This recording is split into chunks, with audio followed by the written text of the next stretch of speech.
আসসালামু আলাইকুম। কি অবস্থা সবার? আশা করছি সবাই ভালো আছো। সো নিয়মিত ধারাবাহিক ক্লাসের রেকর্ড নাম্বার 3 আজকে। সো সবাইকে স্বাগতম। সো আজকে আমরা হিসাব বিজ্ঞানের জন্য গুরুত্বপূর্ণ 12টা প্রশ্ন সমাধান করব, যেগুলো তুমি A to Z ভালোভাবে ব্যাখ্যা সহ যদি আজকে ক্লাসে ক্লিয়ার করতে পারো, ইনশাআল্লাহ ঢাকাতে যে প্রশ্নগুলো দিবে ইনশাআল্লাহ ওগুলোতে খুব ইজিলি অ্যান্সার করতে পারবা। সো কথা না বাড়ে আমরা আমাদের আজকের ক্লাসটা শুরু করে দিচ্ছি। সো আজকের আমাদের প্রশ্ন নাম্বার 1। প্রশ্ন নাম্বার 1 কি হচ্ছে? রেওয়া মিলে সাপ্লাইজ হিসাব 15,000 টাকা দেখানো হয়েছে, বছর শেষে 8,000 টাকা সাপ্লাইজ হাতে রয়েছে, আপনার বলছে সমন্বয় জাবেদা। আমরা বিগত ক্লাসে ঠিক এরকম একটা প্রশ্ন সমাধান করছিলাম, তখন আমি একটা বিষয় ক্লিয়ার করছিলাম, যখন আমার রেওয়া মিলের মধ্যে ব্যয় দেয়া থাকবে, সমন্বয় করতে বলবে, তখন আমি সমন্বয় করব সম্পদের জন্য, অর্থাৎ ব্যয় দেয়া থাকলে সমন্বয় হবে সম্পদের, যদি সম্পদ দেয়া থাকে তাহলে সমন্বয় হবে ব্যয়ের জন্য।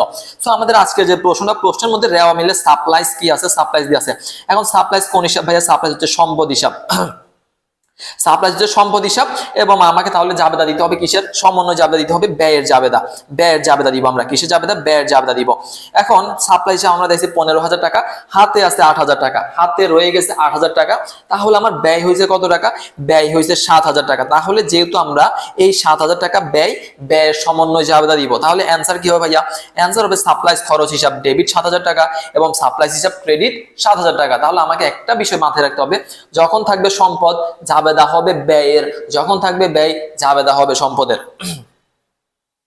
2 নম্বর প্রশ্ন, বাস্তব হিসাব সমূহ দ্বারা কোন বিবরণী প্রস্তুত করা হয়? প্রথমে আমাকে জানতে হবে বাস্তব হিসাব কোনগুলো। বাস্তব হিসাব হচ্ছে ওই হিসাবগুলো যেগুলো সমাপনী জাবেদার মাধ্যমে কি করা হয় না? বন্ধ করা হয় না। সমাপনী জাবেদা দিয়ে যেগুলোকে বন্ধ করা যায় না, যেগুলো আমরা খুব ভালো করে জানি, সেগুলো হচ্ছে কারা ভাইয়া? হচ্ছে সম্পদ, দায় এবং মূলধন। এখন সম্পদ, দায়, মূলধন দ্বারা আমরা কোন বিবরণী প্রস্তুত করি? প্রত্যেকেই ভালো করে জানি আমরা কোন বিবরণী? আমরা আর্থিক অবস্থার বিবরণী প্রস্তুত করি। তাহলে 2 এর অ্যান্সার কোনটা? সেটা হচ্ছে আর্থিক অবস্থার বিবরণী। 3 নম্বর প্রশ্নটা খুবই গুরুত্বপূর্ণ, একটু ভালোভাবে সমাধান করেন, একটু ভালোভাবে। 2007 সালে অগ্রণী যুব সংঘ ভাড়া প্রদান করেছে 75,000 টাকা, যার মধ্যে 3,000 টাকা অগ্রিম ছিল। অগ্রিম রয়েছে 2008 সালের জন্য। 2007 সালে ভাড়া প্রদান করছে 75, 8 সালের জন্য হচ্ছে 3,000 টাকা। এখন এই বছর বকেয়া ভাড়া হচ্ছে মোট ভাড়ার 5/1 অংশ। আপনাকে বলছে মোট ভাড়া কত এবং বকেয়া ভাড়া কত। খুবই গুরুত্বপূর্ণ একটা প্রশ্ন, আমি আবারও বলতেছি। এখন একটু ভালোভাবে ক্লিয়ার করেন ভাইয়া, ভাড়া প্রদান করছি কত? ভাড়া প্রদান করছি 75,000 টাকা। এখন এই 75,000 টাকা প্রদান করছি 2007 সালে। 8 সালের অন্তর্ভুক্ত আছে কত? 8 সালের অন্তর্ভুক্ত আছে 3,000 টাকা। এখন আমরা হিসাব বিজ্ঞান নীতিমালা পড়ছি বা অনেক কিছু পড়ছি, যেখানে বলছে আমার এবছর যতটুকু আয় হবে, যতটুকু ব্যয় হবে, ততটুকু অন্তর্ভুক্ত করব। এখন আমি 7 সালের হিসাব করতেছি, এখানে 8 সালের টাকা অন্তর্ভুক্ত আছে, সেটাকে আমি কি করব না? হিসাবভুক্ত করব না। তাহলে আমরা মাইনাস করে দিব কত হাজার টাকা? 3,000 টাকা। তাহলে আমার এ বছরের প্রদান কত?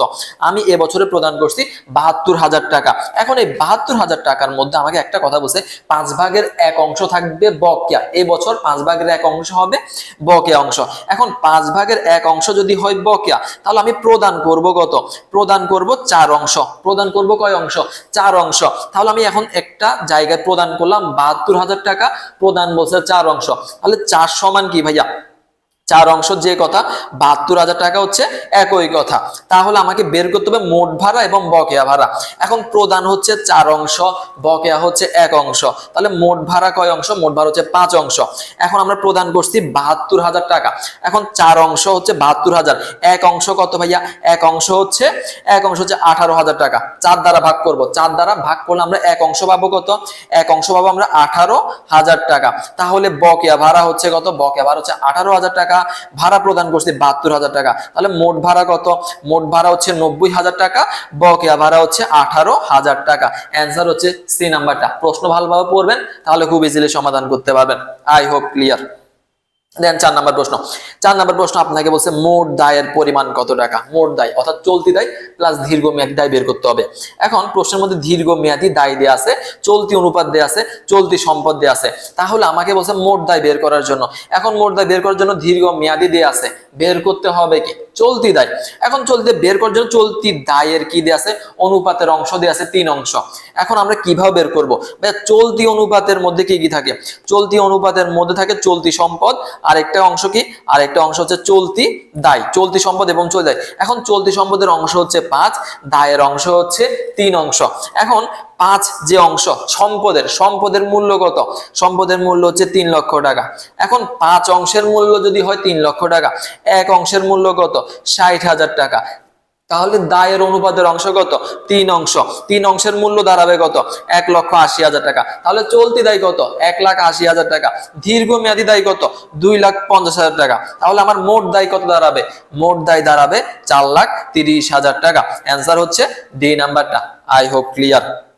দেন নেক্সট প্রশ্নে চলে আসেন। খুবই গুরুত্বপূর্ণ একটা প্রশ্ন, ঢাকা ভার্সিটিতে দেওয়ার মতো একটা প্রশ্ন। সেখানে আপনাকে বলছে বিক্রয়ের উপর মুনাফার হার কত পার্সেন্ট? বিক্রয়ের উপর মুনাফার হার কত পার্সেন্ট? এখন কি বের করতে হবে? মুনাফা বের করতে হবে। মুনাফা আর একটা কি বিক্রয়। এখন প্রশ্নের মধ্যে বিক্রয় কিন্তু দেয়া আছে, আমার বের করতে হবে কি? বের করতে হবে মুনাফা। এখন আমরা মুনাফা বের করার জন্য আমরা কি জানি?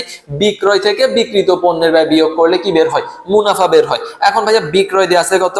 বিক্রয় দেয়া আছে আপনার 5 লক্ষ টাকা। বিক্রয় কত? বিক্রয় দেয়া আছে হচ্ছে আপনার 5 লক্ষ টাকা। এখন বিক্রিত পণ্যের ব্যয় কিভাবে বের করব? প্রারম্ভিক মজুত পণ্য যোগ ক্রয়কৃত পণ্যের ব্যয় মাইনাস সমাপনী মজুত পণ্য। প্রারম্ভিক মজুত পণ্য 60,000 টাকা যোগ ক্রয়কৃত পণ্যের ব্যয় 3,80,000 টাকা। তাহলে টোটাল কত? 4,40,000 টাকা মাইনাস সমাপনী মজুত পণ্য 50,000 টাকা। তাহলে বিক্রিত পণ্যের ব্যয় কত? বিক্রিত পণ্যের ব্যয় 3,90,000 টাকা। তাহলে ভাইয়া মুনাফা কত? মুনাফা হচ্ছে ভাইয়া 1,10,000 টাকা। এখন বলছে হার কত? কিসের উপর? বিক্রয়ের উপর মুনাফা। ভাইয়া বিক্রয় কত? বিক্রয় হচ্ছে 5 লক্ষ। এখন বিক্রয়ের উপর মুনাফা কত? 1,10,000। এটা কি করবেন? 100 দ্বারা গুণ করে পার্সেন্টেজ বের করে ফেলবেন। আপনার অ্যান্সার কত হবে? অ্যান্সার হবে 22%। I hope clear. প্রশ্নটা খুবই গুরুত্বপূর্ণ, ঢাকা ভার্সিটিতে দেওয়ার মতো একটা প্রশ্ন। দেন নেক্সট প্রশ্নে চলে আসেন। 6 নাম্বার প্রশ্ন, খুবই সহজ একটা প্রশ্ন। আপনাকে বলছে ব্যাংক তার গ্রাহকের সেবা প্রদানের জন্য 600 টাকার একটা কি করছে? ব্যাংক চার্জ ধার্য করেছে, যা গ্রাহক জানে না। এখন ব্যাংক সমন্বয় বিমূর্তে এই সেবা কিভাবে হিসাবভুক্ত করবে? এখন যেহেতু ব্যাংক চার্জ আমার জন্য কি? আমার জন্য খরচ, অর্থাৎ ব্যাংক থেকে আমার কি হয়েছে? টাকাটা কমে গেছে, টাকাটা ব্যাংক কমায় রাখছে। এখন এটা আমি জানি না, তাহলে আমি যখন জানবো আমি ব্যাংক সমন্বয় বিবরণী এটা কিভাবে সমাধান দিব? আমার নগদের বই থেকে 600 টাকা বিয়োগ করে দিব। 600 টাকা বিয়োগ করে দিব। আর যদি টাকা বাড়তো, আমি যদি লভ্যাংশ পাইতাম, আমি যদি সুদ পাইতাম, টাকা বাড়তো, তাহলে আমি নগদের বইয়ের সাথে কি করতাম? যোগ করতাম। এখন যেহেতু কমে গেছে, তাহলে আমরা নগদের বই থেকে কমিয়ে দিব। নেক্সট প্রশ্ন, গুরুত্বপূর্ণ আরেকটা প্রশ্ন, 7 নাম্বার প্রশ্ন। সেটা হচ্ছে মোট সম্পত্তি হ্রাস পায়, অর্থাৎ মোট সম্পত্তি হ্রাস পায় কোন লেনদেনের কারণে? এখন আমরা প্রতিটা অপশন যদি একটু ভালোভাবে দেখি, প্রথমটা বলছে ভাই স্টক লভ্যাংশ। স্টক লভ্যাংশের অপর নাম কি? শেয়ার লভ্যাংশ। এখন শেয়ার লভ্যাংশ যদি প্রদান করা হয়, এখানে শুধুমাত্র কি হয় ভাইয়া? মালিকানা সত্ত্ব, অর্থাৎ মূলধনের যে ব্যাপারটা, মালিকানা সত্ত্ব একবার বাড়বে একবার কমবে। এখানে সম্পদের কোনো কাজ নেই। স্টক বিভাজন করা, সম্পদ কি করবে? শেয়ার ভাগ করে দিবে। এখানেও সম্পদের কি নেই? সম্পদের কোনো কাজ নেই, সম্পদের কোনো কাজ নেই। 3 নাম্বার, এরপরে আপনার কোনটা? 3 নাম্বার অপশন, সি নাম্বারটা বলছে নগদ লভ্যাংশ, অর্থাৎ নগদ লভ্যাংশ প্রদান করছে। তাহলে লভ্যাংশ যদি নগদ প্রদান করি, আমার নগদ টাকা হ্রাস পাবে। ডি নাম্বার বলছে বিক্রয় ফেরত। এখন বিক্রয় ফেরতের ফলে আমরা যে সাধারণ যে জাবেদাটা জানি, বিক্রয় ফেরত ডেবিট, দেনাদার ক্রেডিট। দেনাদার ক্রেডিট হলে কি হয়? দেনাদার হ্রাস পায়, দেনাদার হ্রাস পায়। এখন আমরা অপশন পাচ্ছি দুইটা, যে ভাই সি নাম্বারে নগদ হ্রাস পাইছে, ডি নাম্বারে দেনাদার হ্রাস পাইছে। এখন আমি অ্যান্সার কিন্তু দুইটা করতে পারবো না, অ্যান্সার করতে হবে একটা। এখন এখানের মধ্যে মূল ঝামেলাটা কোথায় বা মূল ট্রিক্সটা কোথায়? সেটা হচ্ছে বিক্রয় ফেরত। বিক্রয় ফেরতকে আমরা কি করি? বিক্রয় ফেরতকে ডেবিট করি। বিক্রয় ফেরত কি করি? ডেবিট করি। যদি আমরা কি করি? যদি আমরা কালান্তিক মজুদ পদ্ধতি অনুসরণ করি। কিন্তু আমরা যদি নিত্য মজুদ অনুসরণ করি, যদি আমরা নিত্য মজুদ পণ্য হিসাবে অন্তর্ভুক্ত করি, তাহলে আমরা বিক্রয় ফেরতকে বিক্রয় ফেরত হিসেবে না দেখিয়ে আমরা দেখাবো মজুদ পণ্য হিসাবে, যে মজুদ পণ্য আমার কাছে ব্যাক আসছে। এখন মজুদ পণ্য হচ্ছে সম্পদ, তার মানে আমার কাছে সম্পদ আসছে, আমার থেকে দেনাদার কমে গেছে, সম্পদ বাড়ছে, সম্পদ কমছে। সম্পদ তাহলে কি থাকতেছে? চলতি সম্পদ অপরিবর্তিত থাকতেছে। তাহলে এখানে সম্পদের কোনো পরিবর্তন হবে না যদি আমি নিত্য অনুসরণ করি। তাহলে আমাকে একেবারে অ্যাকুরেট অ্যান্সার কোনটা? অ্যাকুরেট অ্যান্সার হচ্ছে সি নাম্বারটা, যে ভাইয়া নগদ লভ্যাংশ, নগদ লভ্যাংশ প্রদান, যেখানে কি হবে? নগদ টাকা হ্রাস পাবে। তাহলে আই হোপ ক্লিয়ার, অ্যান্সার হবে সি নাম্বারটা। 8 নাম্বার প্রশ্নে চলে আসেন। 8 নাম্বার প্রশ্নটা খুবই গুরুত্বপূর্ণ। বলছে সম্পদের ক্রয় মূল্য কত ছিল? সম্পদের ক্রয় মূল্য বের করতে হবে। এখন সম্পত্তি 10% স্থির কিস্তি পদ্ধতিতে অবচয় ধার্য করা হয়, 15% হারে অবচয়, 15% হারে অবচয় ধার্য করলে বাৎসরিক অবচয়ের পার্থক্য হচ্ছে 250 টাকা। এখন ক্রয় মূল্য কত ছিল? আসেন একটু সমাধান করেন। অবচয় ছিল 10%, ক্লিয়ার করেন। অবচয় 10%, অবচয় হয়েছে কত পার্সেন্ট? 15%। অবচয় হারের পরিবর্তন হয়েছে কয় পার্সেন্ট ভাইয়া? হারের পরিবর্তন হয়েছে 5%। হারের পরিবর্তনের সাথে টাকার পরিবর্তন কত? টাকার পরিবর্তন হয়েছে 250। তাহলে 250 টাকা কয় পার্সেন্টের জন্য? 5% জন্য। 1% জন্য কয় পার্সেন্ট পরিবর্তন হয়েছে? 1% জন্য 50 টাকা পরিবর্তন হয়েছে। 50 টাকা।